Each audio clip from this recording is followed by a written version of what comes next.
Petrol, diesel, ethanol, electric वाहन आणि आता थेट शेणापासून तयार होणाऱ्या बायोगॅसवर गाड्या धावणार आहेत।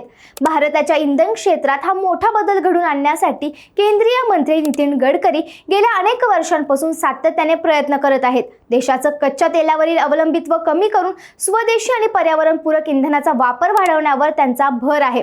पण शेणापासून इंधन तयार कसं होतं, देशातील पहिला प्रयोग कुठे झाला आणि याचा शेतकरी, सामान्य नागरिक तसेच देशाच्या अर्थव्यवस्थेला नेमका काय फायदा होणार आहे, या सगळ्या प्रश्नांची उत्तर आजच्या या व्हिडिओच्या माध्यमातून आपण पाहणार आहोत। त्यासाठी व्हिडिओ शेवटपर्यंत नक्की पहा। नमस्कार, मी स्वराली आणि तुम्ही पाहताय कट टू कट। भारतात सध्या इंधनाच्या वाढत्या किमती आणि कच्च्या तेलाची आयात हे देशासमोरील सर्वात मोठे आर्थिक आव्हान बनले आहे। आपण दरवर्षी अब्जावधी डॉलर्स खर्च करून परदेशातून कच्चे तेल आयात करतो, ज्यामुळे देशाचे परकीय चलन मोठ्या प्रमाणावर बाहेर जाते। याच पार्श्वभूमीवर केंद्रीय रस्ते वाहतूक मंत्री नितीन गडकरी देशभरात पर्यायी, स्वच्छ आणि स्वदेशी इंधनाचा वापर वाढवण्यासाठी सातत्याने नवनवीन योजनांवर भर देत आहेत। ग्रीन हायड्रोजन, इथेनॉल आणि बायोगॅस सारख्या पर्यायांना सरकारकडून मोठे प्रोत्साहन दिले जात आहे। या संपूर्ण मोहिमेदरम्यान भारताच्या ग्रामीण भागातून एक अत्यंत दिलासादायक बातमी समोर आली आहे। ज्या शेणाकडे आपण आजवर केवळ शेतातील खत किंवा ग्रामीण भागातील घरगुती गोबर गॅस म्हणून पाहत होतो, ते शेण आता थेट वाहनांचं इंधन बनणार आहे। आता आपल्या मनात प्रश्न येईल की शेणापासून थेट गाडीत गॅस कसा भरला जातो, तर त्याची प्रक्रिया अतिशय रंजक आहे। बायोगॅस हा प्रामुख्याने शेण, शेतीचा कचरा आणि इतर सेंद्रिय पदार्थ हवेच्या म्हणजेच ऑक्सिजनच्या अनुपस्थित कुजवून तयार केला जातो। या प्रक्रियेत मुख्यतः मिथेन आणि कार्बन डायऑक्साईड वायू तयार होतात। परंतु हा साधा बायोगॅस आपण थेट गाड्यांमध्ये वापरू शकत नाही। त्यासाठी या वायूवर अत्याधुनिक प्लांटमध्ये प्रक्रिया केली जाते। त्यातील कार्बन डायऑक्साईड, पाण्याची वाफ आणि इतर अशुद्धी पूर्णपणे काढून टाकल्या जातात। यामुळे त्या वायूमधील मिथेनचे प्रमाण हे तब्बल 90 ते 95% वाढते। यानंतर हा शुद्ध झालेला वायू हाय प्रेशरवर कॉम्प्रेस्ड केला जातो आणि तयार होतो तो कॉम्प्रेस्ड बायोगॅस म्हणजे CBG। या गॅसची गुणवत्ता बाजारात मिळणाऱ्या नैसर्गिक CNG सारखीच असते, त्यामुळे CNG वर चालणाऱ्या कोणत्याही गाडीत हा गॅस सहज वापरता येतो। तसेच गुजरातच्या बनासकांठा जिल्ह्यात देशातील पहिला व्यावसायिक बायो CNG पंप यशस्वीरित्या सुरू करण्यात आला असून या पंपावर दररोज तब्बल 600 ते 700 वाहने इंधन भरत आहेत। ब्लूबर्गच्या ताज्या अहवालानुसार हा प्रयोग केवळ कागदावर किंवा प्रायोगिक तत्वांवर राहिलेला नसून तो पूर्णपणे व्यावसायिक स्वरूपात यशस्वी झाला आहे।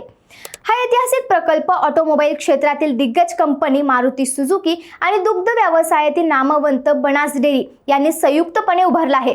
बनास डेअरीकडे हजारो पशुपालक, शेतकऱ्यांचे मोठे नेटवर्क आणि शेणाची सहज उपलब्धता होती, तर मारुती सुझुकी समूहाने या प्रकल्पासाठी लागणारे मोठे भांडवल आणि अत्याधुनिक तंत्रज्ञान पुरवले आहे।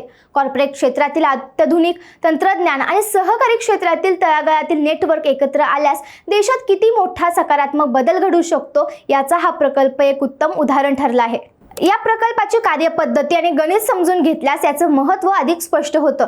या प्लांटसाठी बनासकांठा परिसरातील 16 गावांमधून दररोज सुमारे 88 टन शेण गोळा केले जाते। हे शेण देणाऱ्या स्थानिक पशुपालक शेतकऱ्यांना 1 रुपया प्रति किलोचा दर दिला जातो। यामुळे ग्रामीण भागातील शेतकऱ्यांना शेती आणि दुग्ध व्यवसायासोबतच शेणातून अतिरिक्त उत्पन्नाचं एक शाश्वत साधन मिळाले आहे। सर्वात महत्त्वाची गोष्ट म्हणजे या प्लांटमध्ये शेणापासून गॅस तयार झाल्यानंतर जे उरलेले शेण असतं ते फेकून दिले जात नाही। प्रक्रिया पूर्ण झाल्यानंतर उरलेल्या भागांपासून उच्च दर्जाचे सेंद्रिय खत म्हणजेच ऑर्गॅनिक फर्टिलायझर तयार केले जाते। हे खत पुन्हा शेतकऱ्यांना शेतीसाठी कमी दरात विकले जाते। यामुळे शेतकऱ्यांचा रासायनिक खतांवरील खर्च कमी होऊन जमिनीची सुपीकता वाढण्यास मदत होत आहे। सर्वसामान्य वाहनधारकांसाठी हा प्रकल्प आर्थिकदृष्ट्या अत्यंत फायदेशीर ठरत आहे, कारण बनासकांठा येथील पंपावर या बायो CNGचा दर 80 रुपये प्रति किलो इतका ठेवण्यात आला आहे। नेहमीच्या पेट्रोलच्या दराशी तुलना केली तर हे इंधन तब्बल 20 रुपयांनी स्वस्त पडत आहे। सध्या CNG गाड्यांचा वापर वेगाने वाढत असल्यामुळे पेट्रोल, डिझेल हा एक अत्यंत स्वस्त पर्याय ठरत आहे।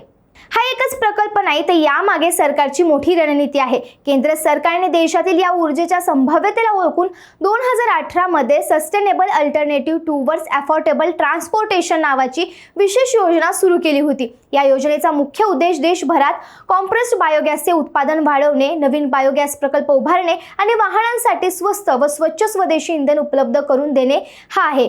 भारताला इंधन क्षेत्रात आत्मनिर्भर बनवण्यासाठी ही योजना अत्यंत महत्त्वाची भूमिका बजावत आहे। केवळ गुजरातमध्येच नव्हे तर देशातील इतर भागातही कचऱ्यापासून ऊर्जा बनवण्याचे प्रयोग सुरू आहेत. उदाहरणादाखल सांगायचं झालं तर मध्य प्रदेशातील इंदूर सारख्या शहरामध्ये ओल्या कचऱ्यापासून मोठ्या प्रमाणावर बायो CNG बनवला जात असून त्यावर शहरात महापालिकेच्या बसेस चालवल्या जात आहेत. यामुळे कचऱ्याचे व्यवस्थापन तर होतेच, शिवाय शहरातील वायू प्रदूषण कमी होण्यास मोठी मदत होत आहे. सरकारचे उद्दिष्ट केवळ इंधन तयार करणे नाही तर शेतकऱ्यांना ऊर्जा उत्पादक बनवणे हा आहे. त्यामुळे गावोगावी बायोगॅस प्रकल्प उभे राहिल्यास ग्रामीण अर्थव्यवस्थेलाही मोठी चालना मिळू शकते. हा प्रकल्प फायदेशीर वाटत असला तरी प्रत्यक्षात तो देशभरात मोठ्या प्रमाणावर राबवण्यासाठी काही व्यावहारिक आव्हानांचा सामना करावा लागत आहे.